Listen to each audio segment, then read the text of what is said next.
Bienvenue dans l'émission Saveurs divines. Cette bonne nouvelle du royaume sera prêchée dans le monde entier pour servir de témoignage à toutes les nations. Alors viendra la fin. Ce pain céleste vous est présenté par Immaculée Niraneza.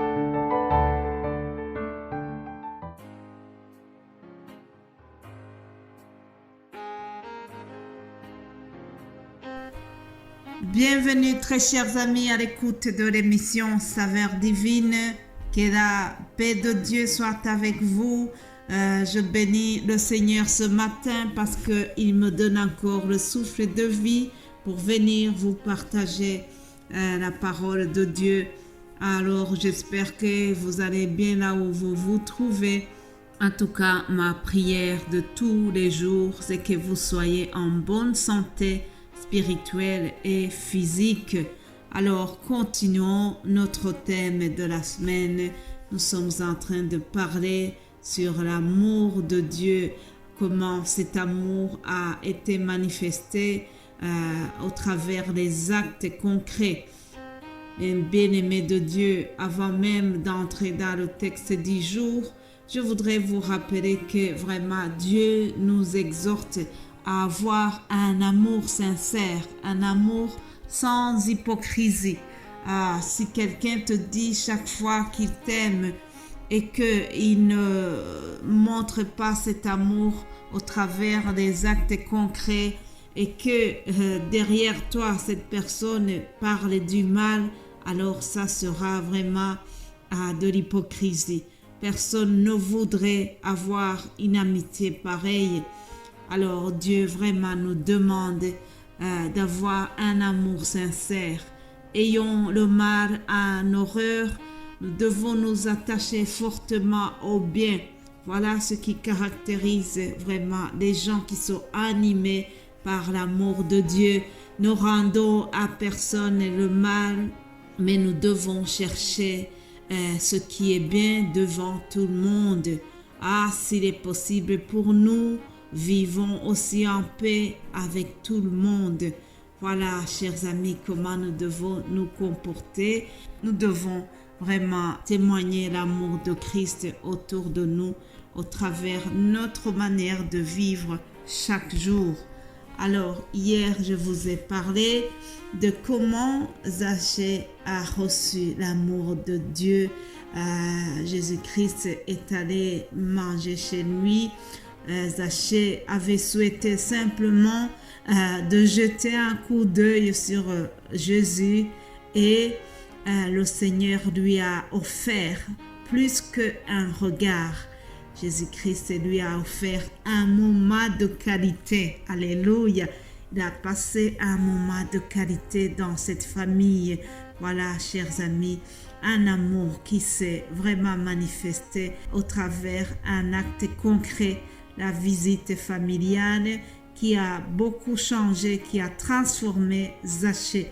Alors aujourd'hui, je continue en vous parlant de l'amour de Dieu qui a été manifesté chez la belle-mère de Pierre.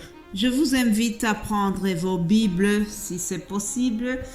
Ayons l'habitude de prendre notre Bible lorsque nous sommes en train de faire une méditation. Alors, prenons l'évangile selon Marc, chapitre 1, verset 29. Jésus guérit la belle-mère de Pierre. En sortant de la synagogue, ils se rendirent avec Jacques et Jean à la maison de Simon et d'André.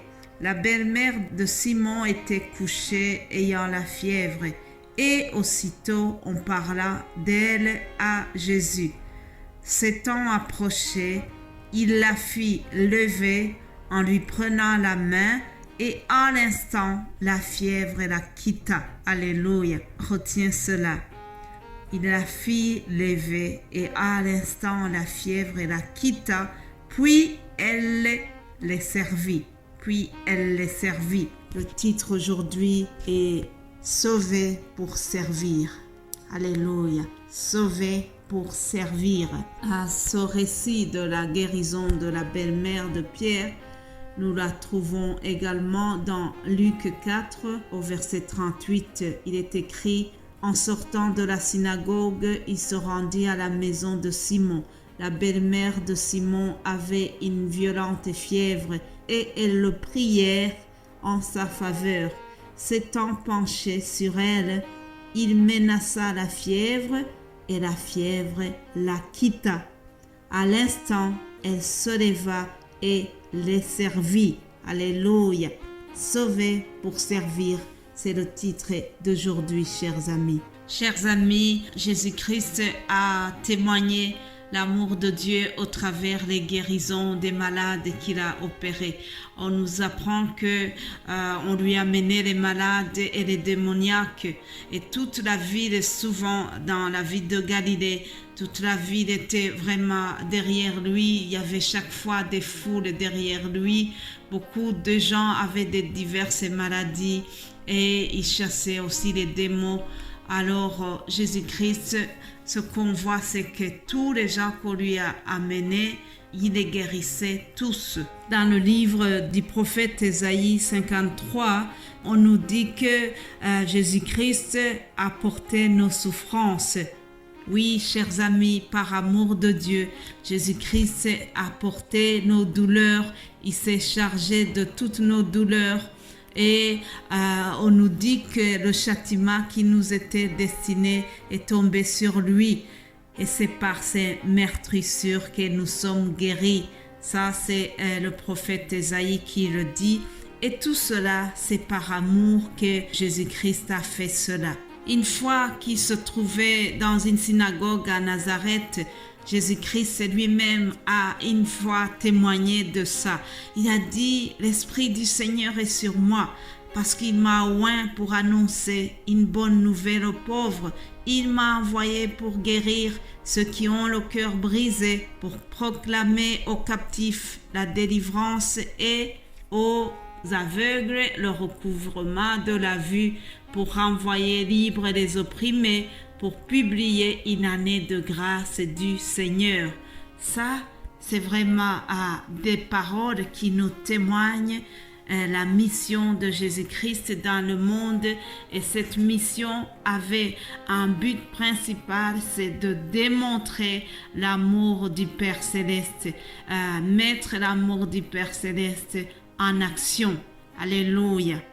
Alors, je reviens sur le cas de notre belle-mère de Pierre. Nous voyons que donc on a parlé de son problème à Jésus. Marc 1, 29 à 30. La belle-mère de Simon était couchée ayant la fièvre. Aussitôt on parla d'elle à Jésus. Autrement dit, la famille là a parlé du problème de cette maladie à Jésus. La Bible nous dit dans Philippiens 4, 6, « Ne vous inquiétez de rien, mais en toutes choses faites connaître vos besoins à Dieu par des prières et de supplications avec des actions de grâce. » Alors, dans cette famille aussi, ils ont eu une très bonne attitude. Ils ont parlé du problème qu'ils avaient. Ils l'ont présenté à Jésus-Christ. Ils savaient bien que le Maître était au-dessus de toutes les maladies et ils lui ont présenté le cas de cette dame qui était couchée en étant malade. Alors, après avoir entendu le problème, on nous dit que Jésus s'est approché et il a fait lever en prenant la main. Il lui a pris la main, il a levé et à l'instant la fièvre la quitta. Étonnant, chers amis. Jésus-Christ n'a pas imposé les mains, Jésus-Christ n'a pas fait une longue prière, mais on nous dit simplement que il a pris sa main, il l'a levée. Alléluia. Parce que Jésus-Christ a la toute puissance de guérir les malades. Il a plusieurs façons d'opérer et nous voyons qu'ici, il a simplement pris sa main et la fièvre l'a quitté. Voyons la bonne attitude de cette dame après être guéri. Il est étonnant, chers amis, parce que normalement, quelqu'un qui avait une forte fièvre, elle pouvait rester un instant dans un état de faiblesse, un état de convalescence, mais le texte nous dit que aussitôt, à l'instant même, elle a servi les invités et elle a servi le Seigneur. Alléluia. Ah, c'est pour cela que j'ai donné le titre qui dit « Sauvé pour servir ».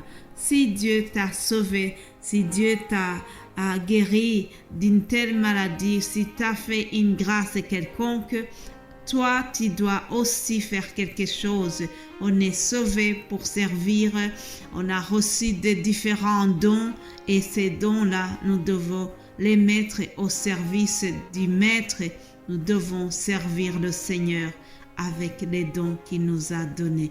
Soyez bénis, chers amis. Notre méditation s'arrête ici et nous allons nous retrouver demain. Alléluia. Amen.